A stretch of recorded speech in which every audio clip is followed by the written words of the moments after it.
Se a Bíblia manda adorar um único Deus e nós dizemos que esse Deus é o Pai de Jesus, por que nós adoramos Jesus? Será que adorar ao Pai e ao Filho é uma idolatria? Nós estamos adorando a dois deuses ao invés de um só? É sobre esse assunto que nós vamos nos debruçar hoje nesse vídeo.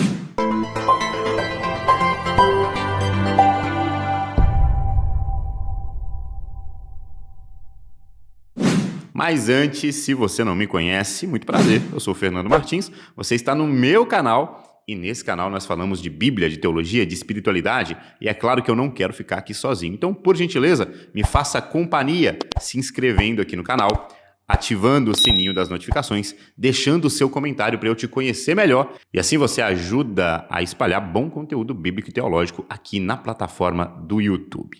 Agora que você já fez o que tinha que fazer, nós podemos finalmente ir para o conteúdo de hoje. A história é a seguinte, tá? Uma vez, conversando com uma pessoa que havia abandonado a fé cristã, essa pessoa me fez algumas observações. Ela começou a falar mais ou menos assim para mim. Você sabe que a Bíblia diz que só tem um Deus, né?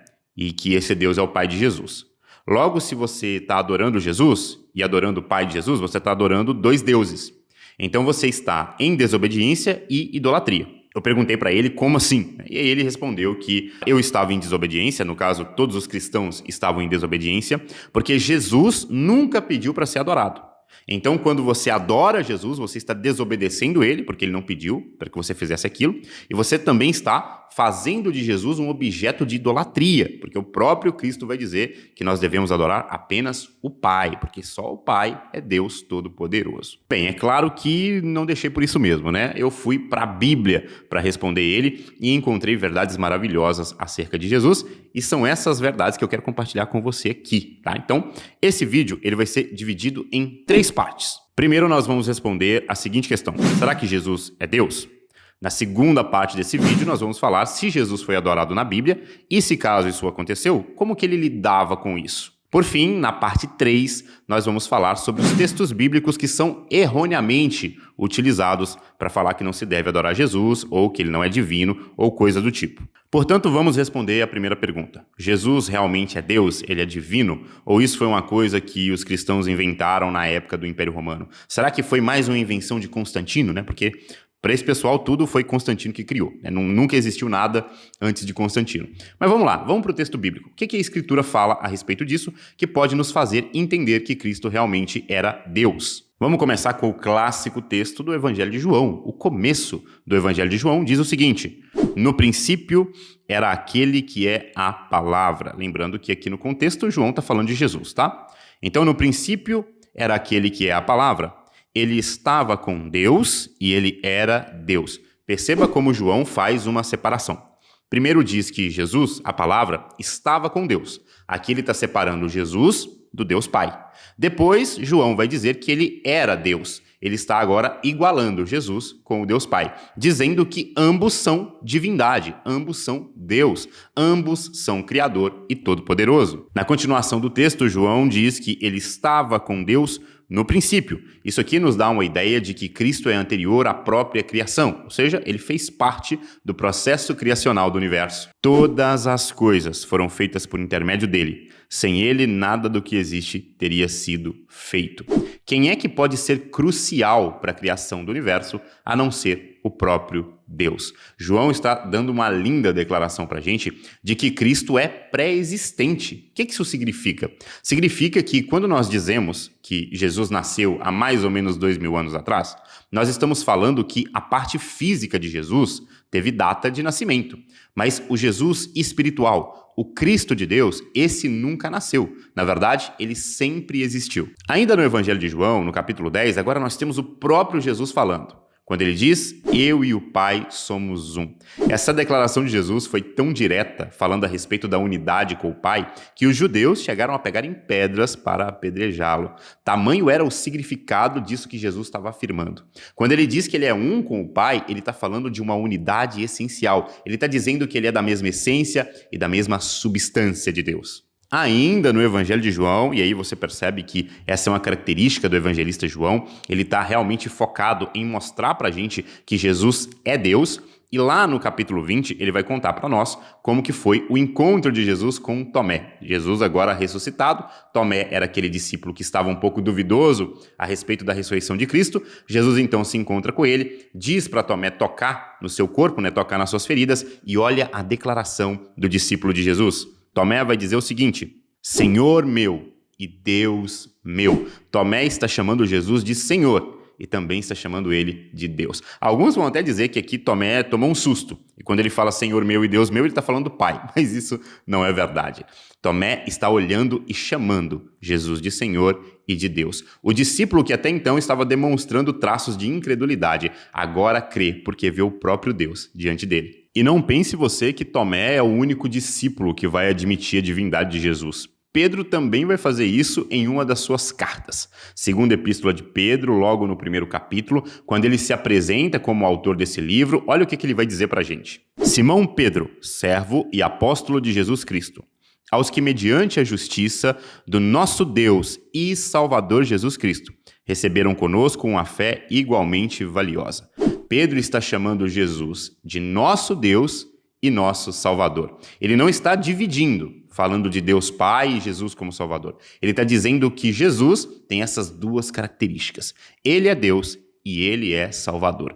Pedro está em consonância com Tomé e também com o apóstolo Paulo, que vai falar algo muito interessante lá em Romanos capítulo 9, verso 5. Deles são os patriarcas, e deles procede o Cristo, segundo a carne. Perceba que Paulo está dizendo que o Cristo, ele tem procedência segundo a carne, ou seja, o corpo de Jesus nem sempre existiu. Ele veio a existir no tempo, quando o Cristo encarna fisicamente ali, através do seu nascimento no ventre de Maria. E aí Paulo continua dizendo, o qual é Deus acima de tudo. De quem que Paulo está falando? Paulo está falando de Jesus, do Cristo encarnado. E agora ele diz que esse Cristo é Deus acima de tudo, bendito para sempre e amém. Paulo aqui está unindo as duas naturezas de Cristo, falando tanto do Jesus físico encarnado, quanto do Cristo pré-existente, eterno e divino, dizendo que ele é Deus acima de tudo. O próprio Paulo, em outra ocasião, também vai repetir algo parecido. Olha o que ele fala para um dos discípulos dele, chamado Tito, lá no capítulo 2, no verso 13. Aguardando a bendita esperança, a gloriosa manifestação do nosso grande Deus e Salvador, Jesus Cristo. De novo, Jesus sendo chamado de Deus e Salvador na mesma frase. E se eu fosse continuar aqui, nós ainda teríamos muito material para falar da divindade de Jesus. Eu não vou citar Filipenses capítulo 2, eu não vou citar, por exemplo, Atos capítulo 20. Vamos ficar só com esses textos e vamos para a segunda parte, responder a segunda questão que eu levantei no início do vídeo. E a segunda questão é, será que Jesus foi adorado na Bíblia? Se caso ele foi adorado, como que ele lidava com isso, né? Jesus repreendeu alguém que tentou adorá-lo, ele deixou muito claro que a adoração é só ao Pai e que ele não deveria ser adorado porque isso era idolatria. Bem, vamos tratar de novo de alguns textos bíblicos. Olha o início do Evangelho de Mateus, capítulo 2, verso 11, nós temos a visita dos magos do Oriente ao Jesus que havia nascido há pouco tempo, tá? O Jesus ainda criança. E olha o que o texto diz. Entraram na casa e viram o menino com Maria, sua mãe, e prostrando-se o adoraram. Os magos do Oriente adoram o menino Jesus. Abriram os seus tesouros e lhes deram presentes, ouro, incenso e mirra. E aí eu sei que alguns vão dizer que, na verdade, aqui, Jesus só foi adorado porque esses magos do Oriente eram pagãos, né? Eles não eram israelitas, então eles não sabiam direito que não podia adorar pessoas. E Jesus só aceitou essa adoração porque ele era menino, ele era criança. Ele ainda não tinha consciência de que aquilo era errado. Sim, tem gente que usa esse argumento, mas eu vou mostrar para vocês que isso não se sustenta. Porque no próximo texto, Jesus já não é mais um menino. Ele é um adulto e com o ministério em pleno vapor. Jesus acaba de acalmar uma tempestade e olha o que o texto diz pra gente. Mateus 14, 33. Então, os que estavam no barco o adoraram, dizendo, verdadeiramente tu és o Filho de Deus. Os que estavam no barco o adoraram. Seus discípulos adoram o Cristo que acalma a tempestade. E qual foi a atitude de Cristo? Ele repreendeu? Ele disse que eles não deveriam fazer isso? Não, ele simplesmente aceita e recebe essa adoração. Era assim que Jesus lidava quando ele era adorado. Ele aceitava e às vezes ele até recompensava os seus adoradores. Vamos ver o que diz, por exemplo, Mateus capítulo 8. Logo no início desse capítulo, no verso 2, nós temos a seguinte história sendo contada. Eis que um leproso, Adorando-o, disse: Senhor, se quiseres, podes purificar.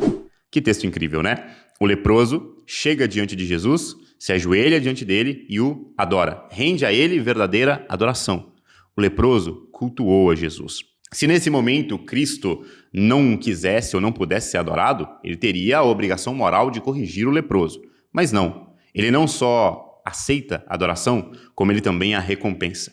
Porque o pedido do leproso é atendido. Jesus o cura, validando o seu ato de adoração. Mas não pense que Jesus foi adorado apenas por seres humanos, ele também foi adorado por seres celestiais. É o que nos diz a carta aos Hebreus. No capítulo 1 e verso 6 está escrito: E ainda quando Deus introduz o primogênito no mundo, diz: Todos os anjos de Deus o adorem. A carta está falando de Jesus. E está dizendo que existem seres celestiais, muito além da nossa própria compreensão, que já estão adorando a Cristo. E tem muita gente por aí torcendo o nariz e se recusando a adorar ele. Fazer o quê, né? Agora, não pense que paramos por aí. Jesus é adorado por homens, Jesus é adorado por anjos, mas chegará o dia em que ele será adorado por todo o universo, todo o cosmos. Pelo menos é o que está escrito lá em Apocalipse, capítulo 5. Do verso 12 ao 14, nós lemos o seguinte: Os anjos cantavam em alta voz: Digno é o Cordeiro que foi morto. Olha o final do verso 13. Ao que está sentado no trono e ao Cordeiro. Sabemos que no Apocalipse o Cordeiro é o Cristo. Sejam o louvor, a honra, a glória e o poder, pelos séculos dos séculos. As 4 criaturas viventes disseram Amém, e os anciãos prostraram-se e o adoraram. O cosmos, o mundo inteiro, o universo está adorando o Cordeiro de Deus, que é o Cristo. Então sim, Cristo pode ser adorado e ele deve ser adorado. Agora chegamos na parte número 3 desse vídeo, onde eu vou comentar alguns textos que são utilizados contra a adoração e a divindade de Jesus e vamos interpretar corretamente esses textos. Primeiro vamos para Lucas capítulo 4, verso 8. O texto diz: Jesus respondeu, está escrito, adore o Senhor, o seu Deus, e só a ele preste culto. Muitos usam esse texto para dizer que quando Jesus está sendo tentado por Satanás, ele mostra que o único que deve ser adorado é o Pai dele. No entanto, isso é uma leitura bastante limitada e equivocada. Quando nós olhamos o contexto, de modo geral, nós vamos ver que essa fala de Jesus começa com um está escrito, ou seja, ele está recitando um texto lá do Antigo Testamento, mais especificamente um texto de Deuteronômio. E Jesus não está dizendo que ele não pode ser adorado, ele está dizendo que o diabo ou qualquer outra divindade não deve ser adorada. É disso que ele está falando. Ele está dizendo que a verdadeira adoração deve ser dada ao verdadeiro Deus e não a Satanás ou qualquer outra coisa. Até porque, como nós já tratamos aqui, em outros momentos Cristo aceita ser adorado. Portanto, quando ele diz que só Deus deve ser adorado aqui para Satanás, ele não está se excluindo, porque o próprio Cristo sabe que é divino. O que ele está dizendo é que ele não vai se dobrar a Satanás, porque Satanás não é Deus de verdade. Outro texto comumente usado por essas pessoas está lá no Evangelho de João. Logo o Evangelho de João, né, que a gente viu que fala amplamente sobre a divindade de Cristo. Mais especificamente, no capítulo 14, verso 28, está escrito: Vocês me ouviram dizer, vou, mas volto para junto de vocês. Se vocês me amassem, ficariam contentes porque eu vou para o Pai, pois o Pai é maior do que eu. Quantas vezes eu já vi muita gente usando esse texto para dizer, tá vendo? Jesus não pode ser Deus Todo-Poderoso, porque ele simplesmente é menor do que o Deus Pai. Logo, se ele é um Deus menor, ele não deve ser nem adorado. Toda adoração é dada ao Deus verdadeiro, maior, todo-poderoso, que é o Pai dele. Vamos entender essa fala de Jesus. Lembre-se que quando Cristo disse isso, ele está encarnado, em forma humana, junto dos seus discípulos. Ele está dizendo que nessa condição humana, naturalmente, ele é menor do que o Deus Pai. Porque o Deus Pai não tem os seus atributos diminuídos ou limitados por causa da humanidade, enquanto Cristo tem. Eu não sei se você sabe, mas o Cristo no céu é onipresente. Porém, o Cristo na terra não podia sê-lo. Afinal, ele tinha um corpo. Por isso que ele ficava viajando de um lado para o outro. Porque na terra, encarnado, ele estava limitado, não podia estar em todos os lugares. É nesse sentido, e apenas nesse, que o Cristo é menor do que o Pai. Ainda nessa vibe de diferenças entre o pai e o filho, outro texto muito querido dessas pessoas é Marcos. Marcos, capítulo 10. No verso 18 está escrito: "Por que você me chama de bom?" respondeu Jesus. "Não há ninguém que seja bom, a não ser um, que é Deus." Esse texto é muito bom, né? Usando aí a redundância da palavra bom. Mas nesse texto, o jovem rico se aproxima de Jesus e diz que Jesus é bom. Jesus então diz que somente um é bom, que esse é Deus. Logo, entende-se que Jesus está dizendo que ele não é Deus e que ele não é bom. Mas isso é um absurdo. Jesus em nenhum momento disse que ele não era bom. Na verdade, o que ele está fazendo aqui é aprofundar o argumento ou a fala do jovem rico. Ele está dizendo o seguinte: você me chama de bom por quê? Você reconhece que eu sou Deus? Porque bom de verdade é só Deus. Ou seja, você mantém esse elogio? Você mantém essa característica? O que Jesus está fazendo aqui é colocando a fé do jovem rico à prova, para revelar para todo mundo e para o próprio jovem rico onde que estava o coração dele. Será que o jovem rico se aproximou de Jesus acreditando que Jesus era Deus ou por outros motivos? Será que ele não pensava que Jesus era apenas um mestre, como muitos outros? A gente vai ver que, infelizmente, era mais ou menos isso. Porque quando Jesus o desafia, ele simplesmente desobedece. Se ele acreditasse que Cristo realmente era Deus, ele não desobedeceria. Basicamente, é isso que está acontecendo dentro desse contexto. Outro clássico das Escrituras que é usado para tentar diminuir Jesus é Colossenses capítulo 1, verso de número 15, onde Paulo escreveu o seguinte: "Ele é a imagem do Deus invisível." Antes da gente continuar, é interessante isso, né? Usam esse texto para falar que Jesus não é Deus, quando o texto começa exatamente dizendo que Jesus é a imagem do Deus invisível. Mas tudo bem, vamos continuar. O primogênito de toda a criação. Muitas pessoas simplesmente ignoram o começo desse texto, desse versículo, e focam apenas na parte final, sobretudo nessa palavrinha primogênito. E eles vão alegar que primogênito é sempre o filho mais velho, ou o primeiro filho. Então, Jesus é o primeiro filho ou a primeira criação de Deus. Se Jesus é a primeira criação, ele já não é como o Deus Todo-Poderoso, ele não é eterno. Houve algum momento na eternidade onde Jesus, o Filho, não existia. Ele precisou ser criado pelo Pai. Logo, ele não merece ser tratado com a mesma dignidade que o Deus Pai, que esse sim é eterno. Mas isso é um completo absurdo. A palavra primogênito no grego, protótokos, não significa necessariamente o primeiro filho de uma linhagem. Esse não é o único sentido possível para essa palavra. Lá no Antigo Testamento, Israel é chamado de o primogênito de Deus, quando nós sabemos que Israel não é o povo mais antigo, existiam outros povos. Israel é primogênito não em um sentido cronológico, mas é primogênito em um sentido de importância, porque Israel foi escolhido dentre os outros povos. No Novo Testamento, lá em Hebreus, nós, a igreja, somos chamados de os primogênitos de Deus. E como nós seríamos todos primogênitos? Como todos nós seríamos os primeiros filhos? Isso simplesmente não faz sentido. Isso serve para mostrar que essa palavra, primogênito, ela tem sentido amplo no texto bíblico. E quando Jesus é chamado de primogênito, ele não é o primeiro ser ou o primeiro indivíduo que está sendo criado, mas ele é primogênito no sentido de que, diante de toda a criação, ele é Senhor, ele é soberano. Por isso ele é primogênito da criação.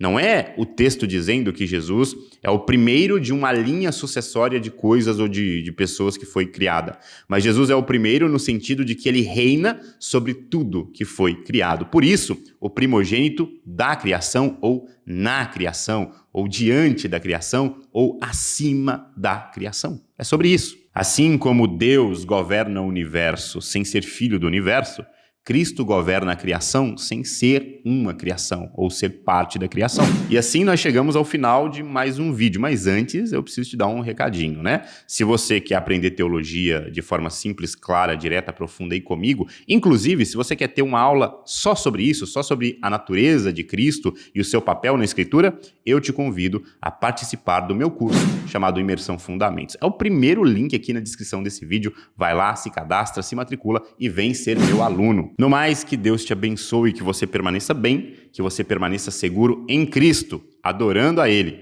E nós nos vemos no próximo vídeo.